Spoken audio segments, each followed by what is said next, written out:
Spoštovane gledalke, cenjeni gledalci, prav lepo pozdravljeni v oddaji Zajtrk par Andreji.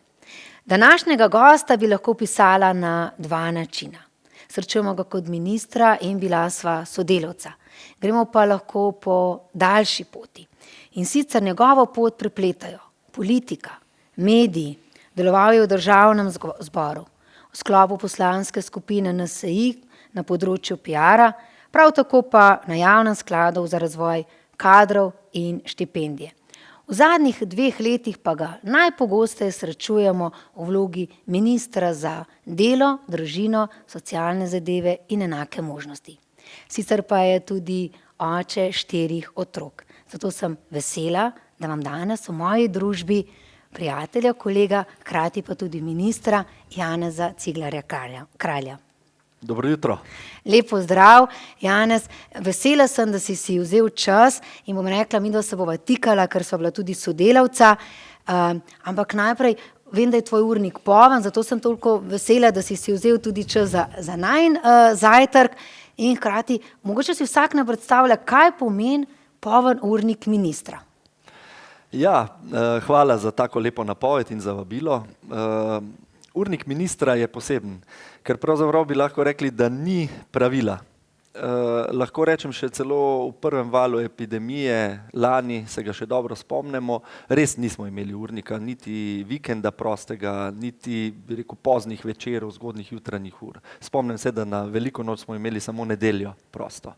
Zdaj se je urnik malo bolj ustalil in je tako, da pravzaprav si tudi sam postavim prioritete in posledično gledam na to, da bi bil z otroki in ženo vsaj en del dneva. Sicer pa je urnik, lahko rečem, natrpan, napet, veliko je tudi prevozov na različne lokacije, sam sem človek, ki se zelo rad srečuje z ljudmi, to sva oba, moram reči, tu sva si zelo podobna in ponavadi imam enkrat na teden celodnevne obiske terena, kjer se srečam s institucijami, ki spadajo pod naše ministrstvo, z ljudmi, sicer drugače pa predvsem torki in četrtki in srede popoldan so rezervirane za delo na vladi.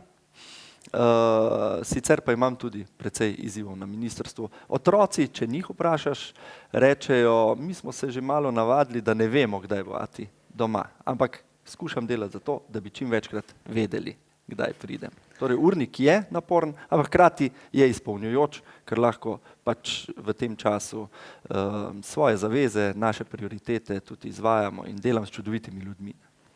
Ja, res je, v bistvu tisti, ki mogoče niso zraven, jaz sem imela to priložnost delovati z ministrom, ne, je to toliko poti, sestankov, govorov, eno srečanje, potem je vlada, potem je še kdaj kakšna tujina oziroma v tem primeru veliko obiska. In preprosto prideš v polnoči, lahko domov in si v 6 že buden in to ni en dan, to so dnevi, to so meseci in se spremenijo leta. Ne? Zelo dobro si to povzela, recimo, ko smo sprejemali interventno zakonodajo, ne, in smo imeli obravnave najprej na ekonomsko-socialnem svetu, potem na odboru državnega zbora, ki je ponovadi velikokrat tudi trajal recimo dan, noč in še del dneva. Ali pa potem razprave v državnem zboru, ki so trajale do 2-3 zjutraj, ne, ker je pač ukrepi so bili taki, da se je mudilo, mogli smo pomagati, ohranjati delovna mesta, pomagati, lajšati stiske, pomagati, ne vem, socialno-varstvenim zavodom in tako naprej. Tako da res, nemalokrat pridem domov tudi ob 2-3 zjutraj, vsi že spijo, zjutraj so presenečeni, ko me vidijo doma, ampak prijetno presenečeni, to je dobro. Na drugi strani, tako kot si omenila, nas čaka predsedovanje, tudi to bo zahtevno, upamo in delamo za to, da bo v živo, ne? To pomeni, da bom kolege ministre iz vseh 27 držav gostil in tudi sam ne morem vedno predvideti, kdaj se bo kaj zaključilo. Ampak že od njega, ko sva delovala, si bil znan po tem, da si bil zelo čuten, bil si skrben in preudaren. Kako ti te lastnosti danes koristijo v politiki? Recimo imaš to umirjenost, imaš to preudarnost in predvsem imaš res srčnost in človeškost. Lahko govorim iz izkušnje, ker te poznam že prej, ko sva delovala pred 10-letjem in danes se to srečuje. Kako pa ti to vseeno politiki, ki je malo drugačna, pomaga? Andreja, hvala, dala si mi velik kompliment. Zelo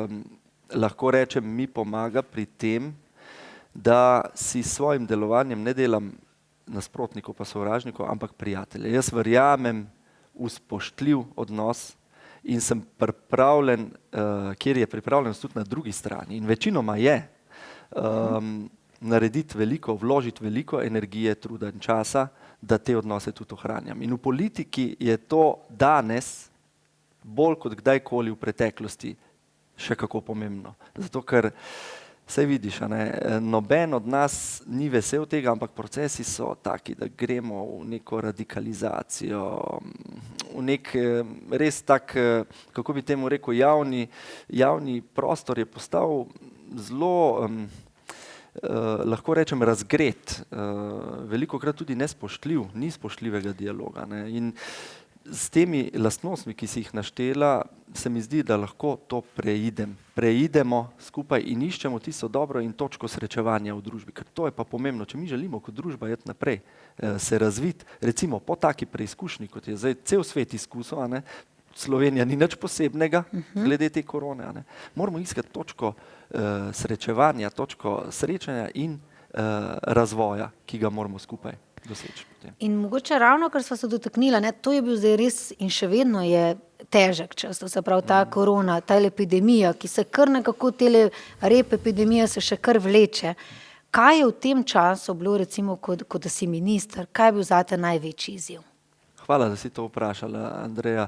Lahko rečem, da v prvem letu epidemije, to pomeni 2020, ko smo pravzaprav začeli tudi z našim mandatom, je bila res ena največjih preizkušenj ta stiska domov za starejše in ta stiska najranljivejših, ki pravzaprav so nosili največje breme te epidemije in tudi posledice so bile težke. In lahko rečem, da se spomnim še čisto vsakega telefonskega klica ali pa srečanja v živo z direktoricami, z direktorji domov za starejše, ko niso imeli osnovne varovalne opreme, ko so klicali, da je vdrl virus v njihov dom, da nimajo prostora, kako vzpostaviti rdeče cone, kako pomagati ljudem, ki so že večinoma bili tako ali tako telesno šibkejši, potrebovali več zdravstvene oskrbe. To, lahko rečem, Andreja, da je bila zame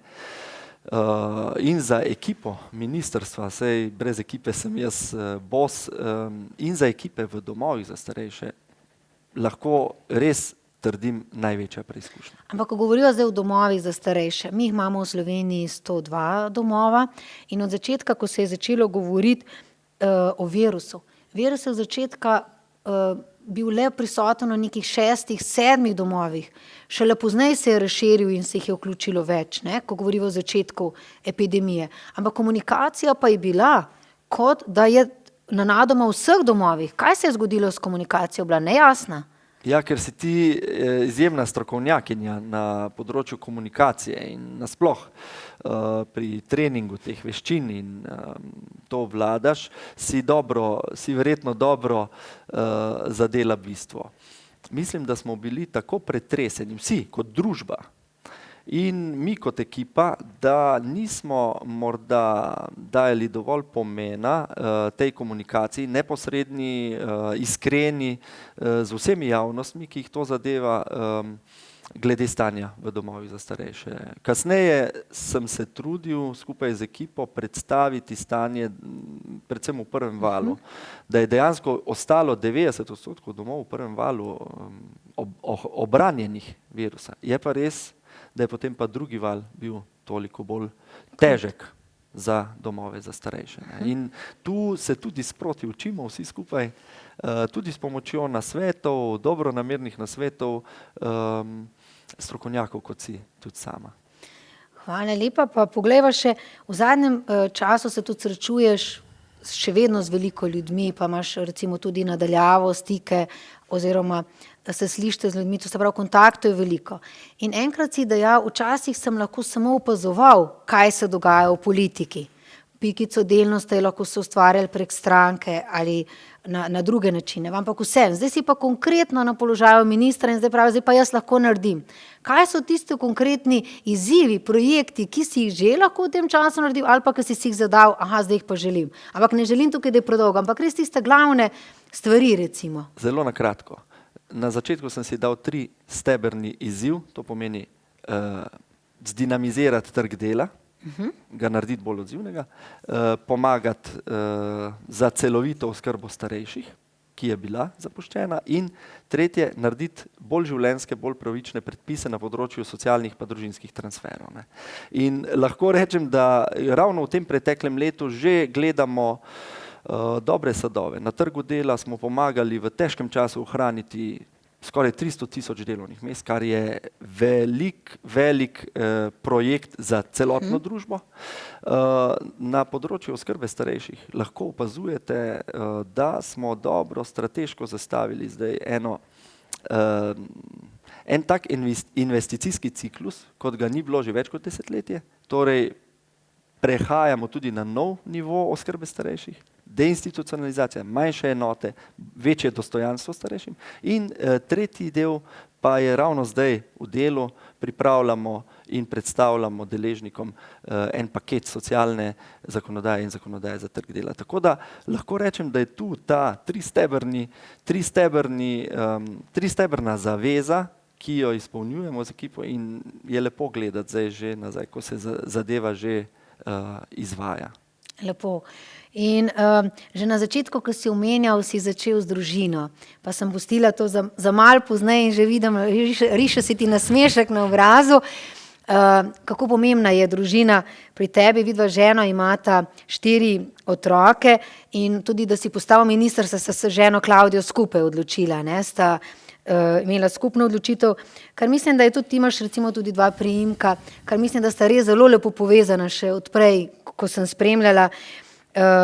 Ampak priznal si, da žena, vsaj v zadnjem času, odkar si minister, je normalno prevzela več odgovornosti za družino. Pa me zanima, a vseeno res voziš otroke zjutraj v vrtec in v šolo?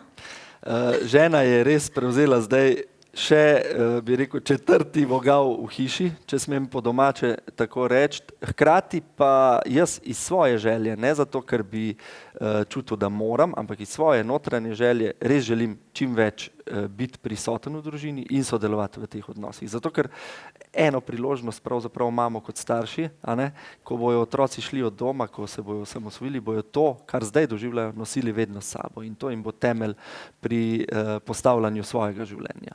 Ja, res je. Dobro bereš ali pa si naredila dobro raziskavo, to mi veliko pomeni, nam vsem skupaj. Pogosto imamo edini skupni obrok zajtrk in potem, zato da ohranjamo vsaj nekaj stika, jaz zjutraj peljem otroke v vrtec in šolo.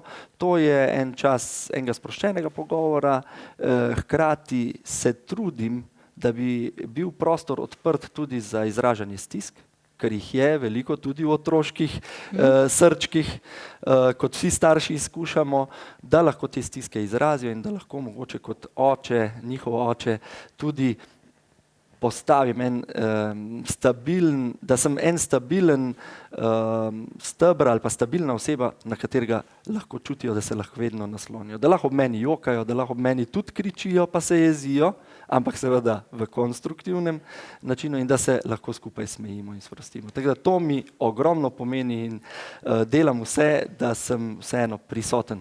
Tukaj sem dobila asociacijo, ne, ko sem brala knjigo Melinde Gates, je napisala, da je imela zelo veliko dela in je možu rekla Bill Gatesu, se pravi zemljanu number one v bistvu na zemlji, ne, in reče, da res ne more vse, kaj bova naredila, in on prav, nič, ti bom pa jaz pomagal, vse lahko zjutraj jaz otroke peljem v šolo ali pa vrtec. Ne, in potem je Bill Gates začel voziti ljudi v šolo, v vrtec, in kaj je bila posledica, da so druge mame rekle doma, če pa Bill Gates lahko vozi, lahko pa tudi ti pelješ, toliko časa boš pa že imel, če se ga je Bill Gates vzel. Ne?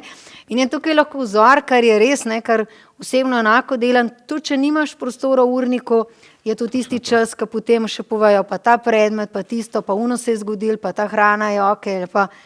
In nekaj zjutraj smo spočiti sveži, ne, in je v bistvu to nekaj, kar bo ostalo. Skupaj gremo v nov dan. In če smem, Andreja, ker si tako lepo s to primerjavo, žena je prebrala biografijo od Michelle Obama.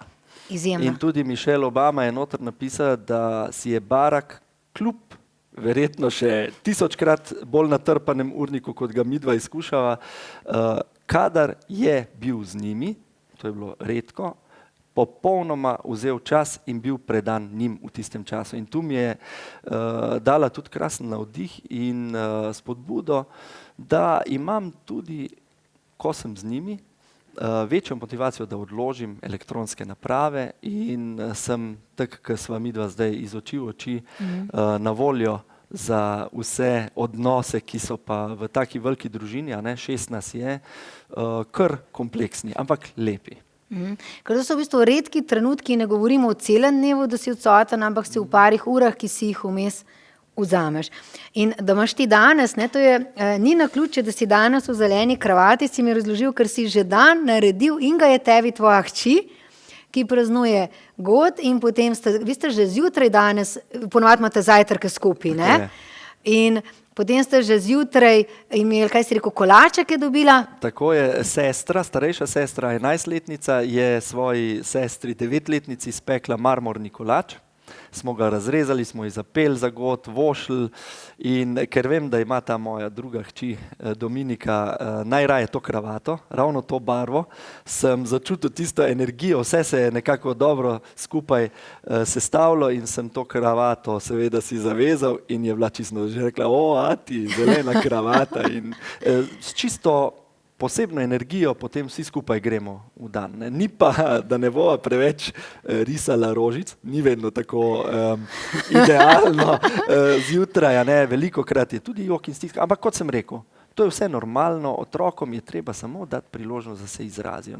Ne želim jih, oba z ženo jih ne želiva zatirati v svojih čustvih, in je zelo pomembno, da imajo priložnost biti pristni v družini. Kje bojo pristni bolj, če ne doma? Ampak vseeno vajen urnik je pa, če na koncu naredimo kar poln, tako da vseeno imate pa tudi varuške, kako jim rečete, babi servis, ne, varuške iz župnije, potem kakšni sosedje tudi skočijo, ne? Ja, je potrebno v bistvu za uskladitev vsega, ne?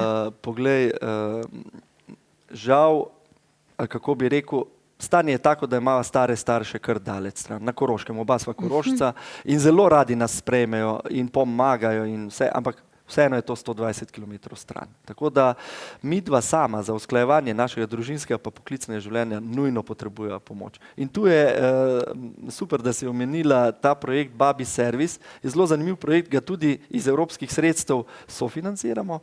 Sicer so se lokalne babice, gospe v jeseni svojega življenja, ki imajo lahko vnuke svoje, lahko jih nimajo, so se dale na razpolago in so na voljo družinam, ki smo se tja priselile, ki nimamo te pomoči v svoji družini in lahko vskočijo za kratkotrajno varstvo. Zelo dragoceno in mi smo se s svojo babi tako povezali, da je ona tretja babi v naši družini. Otroci jo imajo radi, mi jo imamo radi, se srečujemo tudi sicer, gremo na kavo, sladoled, čaj in je to zelo lep način, da se tudi vključiš hitreje v lokalno okolje. Ampak dejva, to je zdaj v katerem koncu imate vi tale babi servis, ker jaz bi želela, da gre pol ta babi servis v več koncev, ker mi drugi tudi potrebujemo tale babi servis. Ta babi servis trenutno mislim, da je razširjen na Komendo, Mengeš, Trzin, na to območje, ker ga je ta inštitut doktorja Trstenjaka za medgeneracijsko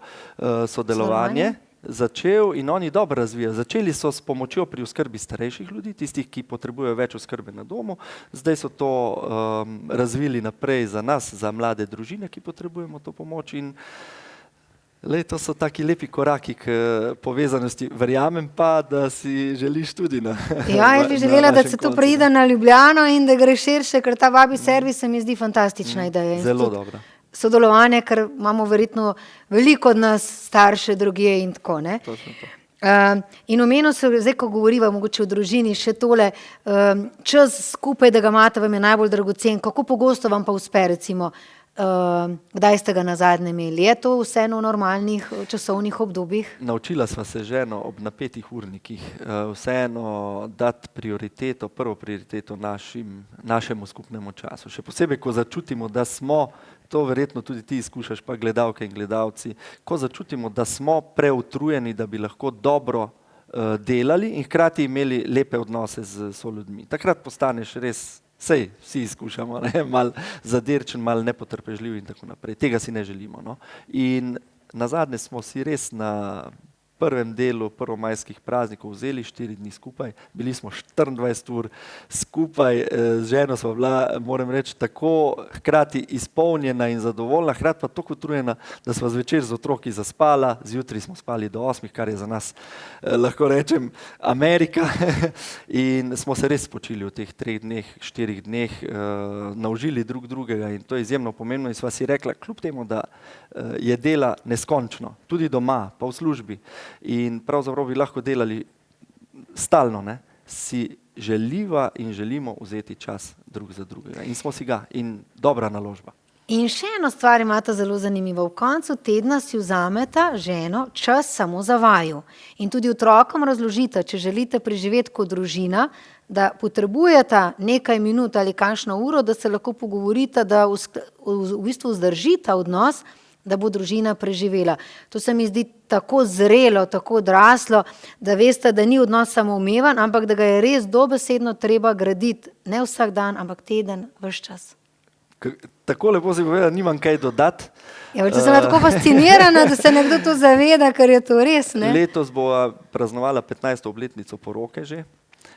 Predtem sva bila 6 let par in nekaj izkušnje, nekaj, kako bi temu rekel, dozorevanja sva že dala čez in to si tako lepo opisala. Spoznala sva, da je pač, bi rekel, tisti temelj, iz katerega midva črpava energijo za karkoli. Najprej za delo z otroki ali pa za življenje z otroki, za vzgojo in za delo v službi, da je tisti temelj med nama. Ne? In ta odnos mora biti dober in sej izkušate vsi, da ob službi se komaj med tednom dogovoriš kakšne logistične stvari. Kdo bo kaj zrihtal, kdo bo nekje nekaj na kupu peljal otroke, kdo bo zdravniku in tako naprej.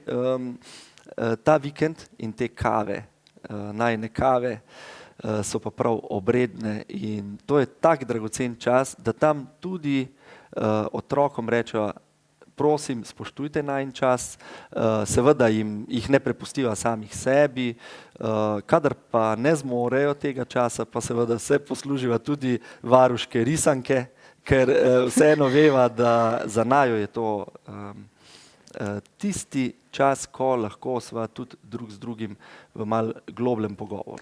Ja, ne se je lepo, da poveš, da tudi ti čistko funkcioniraš, kot mi vsi ostali, ne, kdaj, čeprav smo proti, ampak se zgodi, da kdaj moraš, tudi jaz, ko grem na letalo, je risanka zmeraj dovoljena, sem, da preživiš lete in da še celo potem uživajo, ne, so še veseli. Tako da, daj pa še ti tudi igraš kitaro. Res je. Ja, in če bi jaz zdaj imela, bi ti res zaigral. In ja, ne moram verjeti, da jaz nimam za tukaj kitare. Zaigral bi ti Dan ljubezni, recimo. Ja, ne moram verjeti, mi bomo ponovila zajtrk. Drugače pa tudi zelo veren, meditiraš, a ti uspe, ti znese recimo, da lahko izvajaš meditacije? Andreja, do tega spoznanja sem tudi prišel skozi življenje, da je človek celostno bitje. Telesno, čustveno in duhovno. Ne? In to mi veliko pomeni in mislim, da tudi večini ljudi veliko pomeni, da imam eno možnost, en prostor se umirjati v sebi. Ker če sem miren v sebi, če sem uravnotežen duhovno, čustveno in telesno, potem lahko tudi dobro delam, kjerkoli že sem. Ne? Ja, mi uspeva, ampak poglej, to je ciklično kot vse v življenju. Večinoma nama z ženo uspe zjutraj malo prej vstati, recimo nekaj pred 6 in skupaj prebrati, bi rekel, nekaj Božje besede in o tem razmišljati, meditirati. To, da imam 1 uro recimo za meditacijo, je pa že bolj bonus in bi si želel, da bi večkrat bila to možnost. Kakorkoli skušam biti v stiku tudi z duhovnim bitjem svojega obstoja, ne, in v tem iščem neko notranjo umirjenost in eno veselje, ki je pa tudi del tega. Ne, in zdaj vidim, to je lep nasmeh in kar čutim, da razumeš, o čem govorim. Ja, ker to je v bistvu ključno, ne? Ker če si ti znotraj sebe zadovoljen in če imaš usklajeno svoje misli s telesom, potem vse okrog funkcionira. In že v bistvu nadaleč lahko vidimo ljudi, ki te povezave sploh nimajo s sabo, s telesom, in ta energija je popolnoma drugačna. To se hitro začuti, ne? Je pa res, da vsak mora sam priti do tega spoznanja, ne? In najti tisti način, ki njega umirja in ga uravnoteži.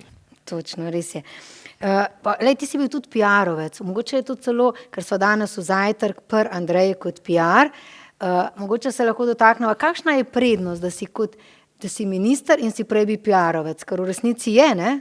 Je, ker si prej omenila, da sem tudi delal v poslanski skupini NSI, ne. NSI je ena zanimiva stranka, ki je imela eno izkušnjo tega, da je veliko so vsi ljudje iz NSI-ja delali. Pokojni dr. Andrej Bajuk je veliko naredil, ne?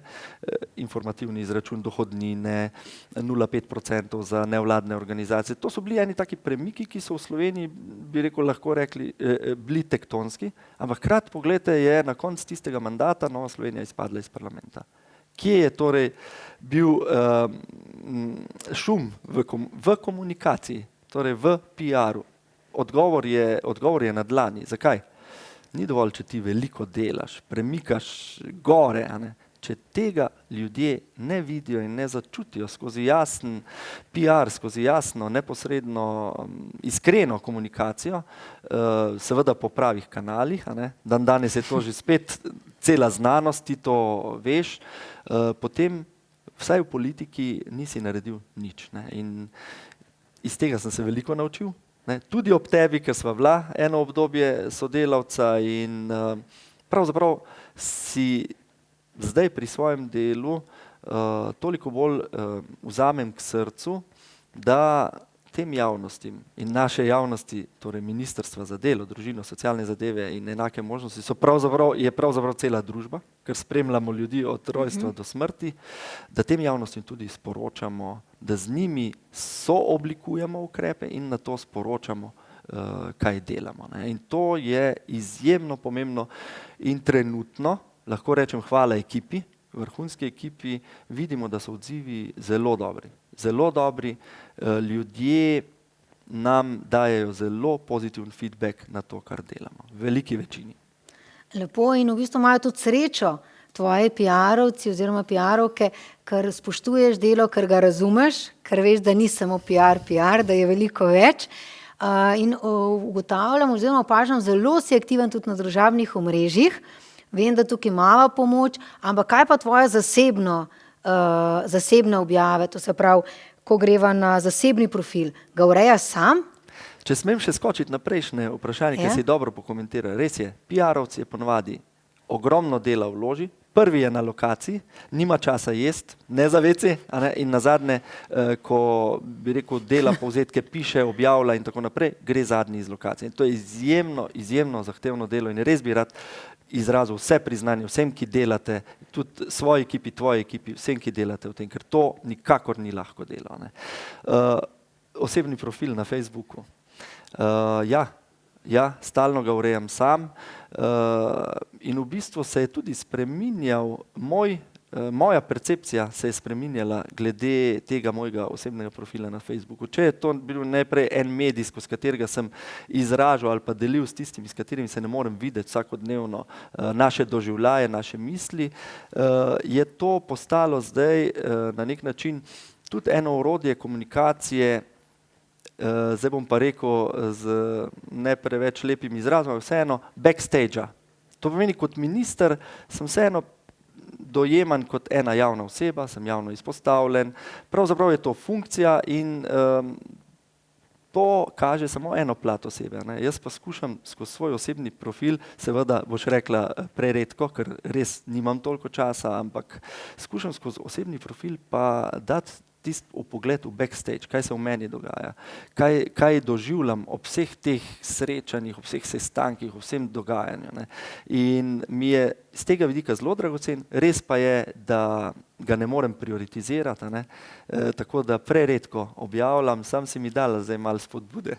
V resnici je pa lepo, ker si tudi zelo osebno, ne? Tudi ko si bil v bolnici, si podal in si mu velik odziv, da smo videli, da se v bistvu zelo normalne vsakdanje stvari se dogajajo tudi tebi in s tem se mu v resnici tudi malo približaš ljudi, kar pa v resnici ti si, ne? In mogoče te razdalje malo naredijo. Janez, na tej točki mogoče bova midva zaključila današnji pogovor. Želim še veliko uspeha, predvsem pa uspehov tudi na politični poti, za dobrobit vseh nas, za vseh ljudi, predvsem tistih, ki najbolj potrebujejo pomoč. Hvala lepa, da si vzel čas in predvsem, da vsem našim gledalkam in gledalcem povedal tvoje misli, tvoje poglede in dovolj, da smo pokukali tudi v tvoje življenje. Andreja, iskrena hvala za vabilo in za ta lep, sproščen pogovor. Moram reči, da je to čist posebna izkušnja, posebna in osebna. Ne? Dve besedi se v tem skrivata in želim tudi tebi in tvoji ekipi obilo poslovnih uspehov in pa veliko lepih odnosov, dobrih ljudi in nasmehov. Hvala lepa, srčna hvala in hvala lepa vam, drage gledalke, cenjeni gledalci, za vašo pozornost. Prepričana sem, da ste tudi vi začutili eno trip dogajanja, na eni strani osebe kot ministra in na drugi strani kot osebe, ki ima rad družino in to, kar dela. Jaz sem vam ga želela približati in prikazati tudi še v tej luči, v kateri sem ga recimo tudi sama spoznala. Do prihodnjega zajtrka, pa Andreji, pa vam želim srečno.